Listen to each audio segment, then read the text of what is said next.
കോൺഗ്രസ് എന്ന് പറയുന്നത് തീർച്ചയായിട്ടും അത് ഒരു പശ്ചാത്തലം എനിക്ക് നേരത്തെ തന്നെ ഉള്ളതാണ്.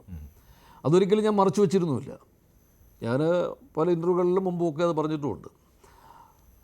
അപ്പോൾ ഈ ഒരു ഇടതുപക്ഷത്തോടൊപ്പം സഞ്ചരിക്കുമ്പോഴും ഇന്ത്യയിൽ കോൺഗ്രസ് നിലനിൽക്കണം, അതൊരിക്കലും ദുർബലപ്പെട്ടു പോകരുത് എന്ന് കൃത്യമായി പറഞ്ഞിട്ടുള്ള ആളാണ്, അങ്ങനെ ചിന്തിക്കുന്ന ആളുമാണ് ഞാൻ. കാരണം കോൺഗ്രസിൻ്റെ ഒരു പ്രസക്തി ഇന്ന് അത് കൂടി വരികയാണ്.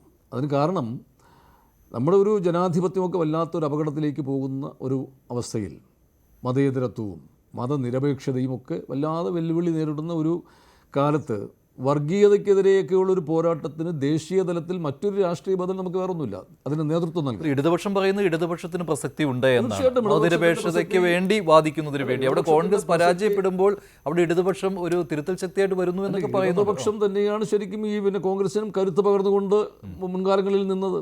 എന്ന് മുതലാണ് നമുക്ക് ഈ കോൺഗ്രസിനോടൊരു ശത്രുതാ മനോഭാവം ഇടതുപക്ഷത്തിന് വരുന്നത്.